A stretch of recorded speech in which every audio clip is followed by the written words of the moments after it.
인플레이션이라는 단어 자체가 지난 2년 동안 꾸준히 여러 매체에서 언급이 되고 있죠. 코로나 팬데믹 이후 미국 연방준비제도를 비롯해서 각국 중앙은행의 대규모 유동성 공급에 기인이 한다고들 다들 많이들 알고 계신 것 같습니다. 학자들이 동의하는 인플레이션의 어떤 근본적 이유는 통화 공급에 있다 하는데 동의합니다. 그리고 이제는 높아진 인플레이션을 낮추기 위해서 통화 긴축 정책을, 기준금리를 올리는 그런 정책들을 펼치고 있죠. 뉴스에서 많이들 접하셨을 거예요. 경제가 안 좋아질 것도 긴축 때문이라는데 도대체 그럼 누구 좋으라고 이렇게 긴축 정책을 하는 거냐라는 질문이 생기실 것 같은데요. 오늘은 이제 세계 각국 중앙은행이 그토록 인플레이션을 잡기 위해 고강도의 긴축 정책을 펼치는 이유에 대해서 역사적 사례들을 통해서도 한번 살펴보고자 하고요. 그리고 우리는 어떻게 현명하게 행동을 해야 되는지 여러분들한테 한번 좀 설명해보는 그런 시간을 가져보고자 합니다. 안녕하세요. 저는 파운드 투자자문 운용력 임재민입니다.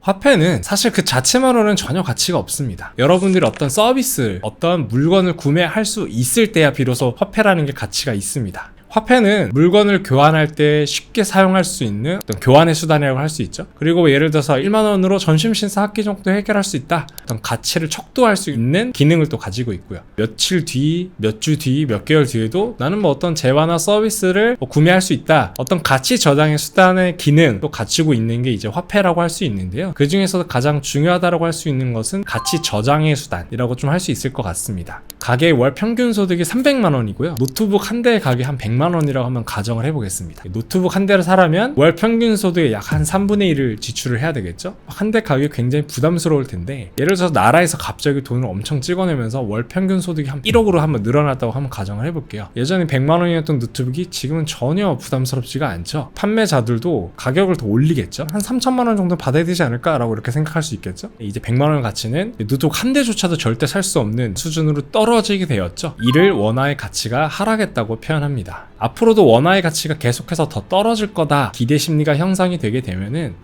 이거 내가 그냥 돈 받고 파느니 그냥 이 물건 가지고 있는 게 더 나을 것 같은데, 물건을 가지고 있는 것이 가치를 지키는 일이 되면서 오히려 물물 교환을 선호하게 됩니다. 이 예시에서 여러분이 꼭 알아두셨으면 좋겠는 부분은 앞으로도 화폐 가치가 계속해서 떨어질 것이다 라는 이런 기대가 시장 참여자들 사이에서 형성된다는 것입니다. 이러한 일은 실제 역사 속에서도 발생했던 일입니다. 이제 과도한 인플레이션이 실제로 한 나라, 한 제국들까지도 무너뜨린 전례가 있는데요. 무너진 제국들의 공통적인 과정은 가치가 있다라고 여겨지는 금이나 은 또는 비단과 같은 어떤 그런 보유량을 기초로 화폐를 발행했다. 그리고 이 무리한 팽창 정책으로 화폐의 가치가 급속도로 하락을 하게 되는 그런 과정을 겪었고요. 이들 제국이 통화에 대한 어떤 신용을 좀 잃게 되면서 통화 시장이 붕괴됐고 물물 교환이 횡행하게 되면서 결국은 나라까지, 제국까지도 무너지는 그런 과정으로 겪게 되었는데요. 인류 역사상 가장 큰 제국을 건설했다라고 하는 원나라도 금과 은 그리고 비단을 바탕으로 교초화폐라는 걸 발행을 했는데요. 거액의 재중이 필요할 때는 이 화폐를 그냥 마구 찍어내다 보니까 화폐 가치가 4,000배가 하락을 하게 됩니다. 과거 역사적 사례를 통해서도 좀 살펴볼 수 있듯이 과도한 인플레이션이 야기하는 통화 시스템의 붕괴는 금융통화 당국자들을 굉장히 우려하는 시나리오라고 할 수 있습니다. 그래서 각국 중앙은행들이 인플레이션이 계속해서 올라갈 것이다 라는 어떤 시장 참여자들의 기대를 꺾는 것, 그래서 물가를 안정시키는 것을 통화정책의 최우선 목표로 삼고 있습니다. 특히 과거 어느 때보다 세계 각국이 긴밀하게 연결되어 있죠. 자본 이동도 굉장히 자유롭고요. 그래서 현대에는 더더욱 통화 시스템의 안정, 통화 당국자들에게 굉장히 중요한 숙제라고 할 수 있겠는데요. 최근에 미국의 중앙은행이라고도 할 수 있는 연준이 실리콘밸리 중소형은행이 파산을 했음에도 불구하고 그 달에 있었던 FOMC 회의에서도 금리를 0.25% 인상을 합니다. 우리가 반드시 물가를 잡겠다라는 어떤 의지 표명을 명확히 보여준 사례였다라고 좀 할 수 있겠습니다.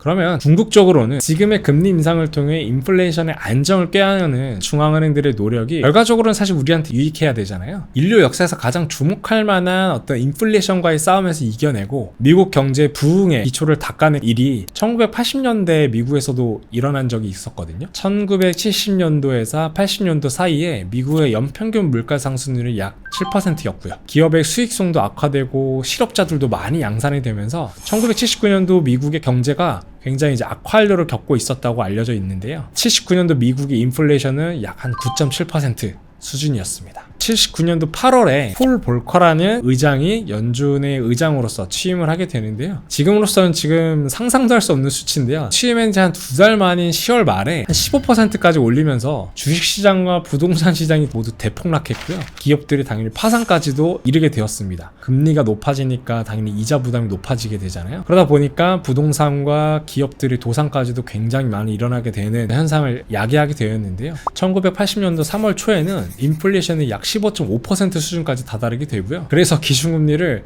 20%까지 올립니다. 1982년까지 약 3년 정도 고금리로 굉장히 큰 고통을 겪어내는 시기를 이제 미국이 경험하게 됩니다. 1981년 하반기에 좀 들어서면서부터 좀 안정화가 되기 시작합니다. 물가가 잡히기 시작했고요. 금리가 높아졌다 보니까 가계에서는 예금을 많이 하게 되고요. 1982년도 11월에 들었으니까 인플레이션이 목표 수치인 4% 수준까지 좀 안정화가 되기 시작합니다. 연준도 이제는 조금 인플레이션 낮아지니까 긴축 정책을 좀 풀기 시작했죠. 기업들도 이제 투자를 또 활발하게 하고 고용시장도 좋아지게 되고요. 소득도 늘어나서 가계도 이제 소비를 늘리기 시작하면서 경제가 힘차게 재도약을 하게 되었죠.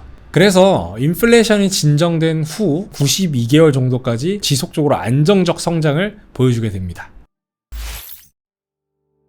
앞으로는 어떻게 될까요? 작년 3월 이후에 10차례를 계속해서 인상을 공격적으로 단행을 했는데요. 미국의 현재 금리 수준은 약 한 16년 만에 거의 최고 수준까지 올라오게 되었습니다. 물론 작년도 한 8% 수준보다는 내려앉아긴 했지만 여전히 연준이 추구한 장기 목표치인 한 2% 수준보다는 좀 높다라는 수준이 유지가 되고 있는데요. 그래서 이제 여전히 시장은 목표치보다는 높은 수준이니까 금리 하반기까지 좀 더 올리지 않을까라는 이제 걱정도 한데 섞여 있다라고 이렇게 볼 수가 있죠. 21년도 하반기부터였죠. 주식시장과 채권시장 할 것 없이 그냥 모든 자산군들, 부동산부터 시작해서 대부분 이제 하락세 길을 걸으면서 우리 투자자들 마음을 어렵게 했죠. 카운트에 고객님들한테도 조금 안 좋은 어떤 수익률을 안겨준 것이 아무래도 글로벌 중앙은행들의 긴축적 정책이라고 할 수 있겠는데요. 이 시기가 어느새 벌써 2년이 되었습니다. 긴축이 언제까지 지속될 것이냐라고 생각해 본다면 사실 얼마나 걸릴지는 알 수는 없습니다. 하지만 긴축의 터널의 끝은 반드시 옵니다. 과거 미국의 사례에서 볼 수 있듯이 3년간의 고통을 잘 견뎌냄으로써 8년 정도의 경제 부흥기를 좀 맞이하게 되었는데요. 긴축을 통해서도 좀 힘들 때도 있겠지만 이런 일련의 긴축 정책이 경제도 강건하게 만들고요. 통화 시스템도 안좋하게 만들면서 포트폴리오 수익률에도 좋게끔 작용할 것이라고 저희가 기대를 하게 되는데요. 이 모든 것들을 누리기 위해서는 당연히 시장이 머무를 때만 우리가 이런 것들을 누릴 수 있다라는 것들을 여러분들한테 꼭